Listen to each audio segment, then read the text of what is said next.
Stuart also believes Roe Tor provides a connection between the mysterious stone bank and the much later settlement.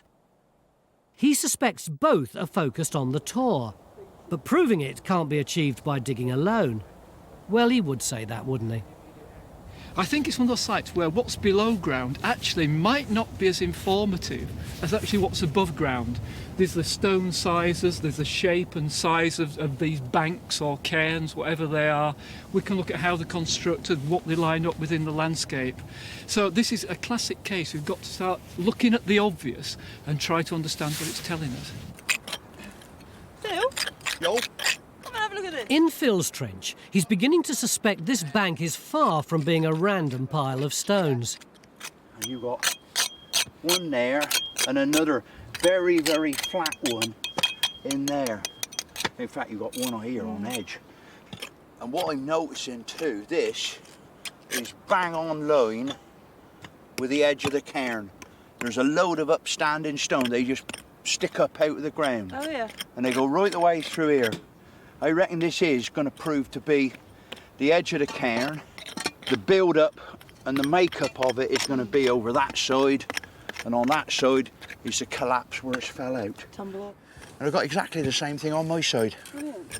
So, mid-afternoon on day one, and it feels as if we're close to some sort of discovery. And we're beginning to make progress in other areas as well. This morning, Phil and Francis were banging on about buried soils, and we've now taken our first samples from the site. This should help us get a snapshot of what was going on in the prehistoric landscape. What can you do with this mud once we've dug it up? Well, we can learn all sorts of things from a sieve of mud like this, believe it or not. We can look at the pollen grains. They tell us about the vegetation which is growing around the site. We can look at the plant macrofossils, the seeds, and they can tell us about insects, and they're a very good indicator of the environment and also of climatic change as well. Anything else? There's also a test we can do, it's called soil phosphate analysis. What does that do? Well, what we do is we take samples of soil from the trenches and we apply a series of chemicals, and that will tell us how much phosphate there is in that soil sample. So it's not just fettling around with mud and spiders' legs? It certainly isn't. What can you learn? What can you tell us? Well, I've always argued that we cannot understand sites like this without this sort of environmental information. It may not be as exciting as your big walls up there or your big field boundaries or your Flint tools, but it's just as important. In our first stone circle, we're still trying to find a hearth to help us identify this as a Bronze Age house rather than a cattle pen. And then there's our other target. Phil's getting more and more confident that this is a purpose-built structure and one of the most extraordinary he's ever dug.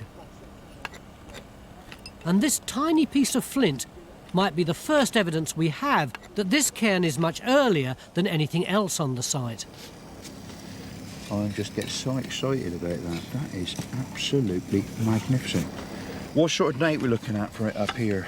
Well, much of it is very early, Mesolithic, 6,000–7,000 BC.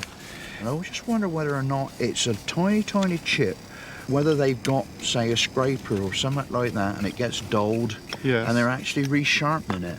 Well, a lot of the scatters that we get are like that, where you get a lot of flakes and retouching material and not much in the way of tools. And of course, if you've got to bring flint, what, from the coast?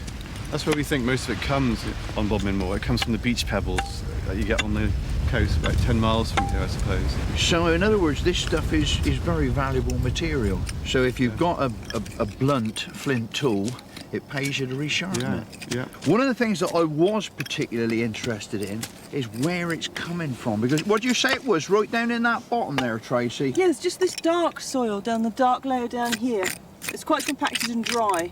See, I wonder whether we're not beginning to get into either the surface that was here when this thing was put up, or whether we could be in the top of a buried soil. Yes, well, that's what we're hoping for, isn't it? Exactly. To get a buried soil beneath this structure, whatever it is.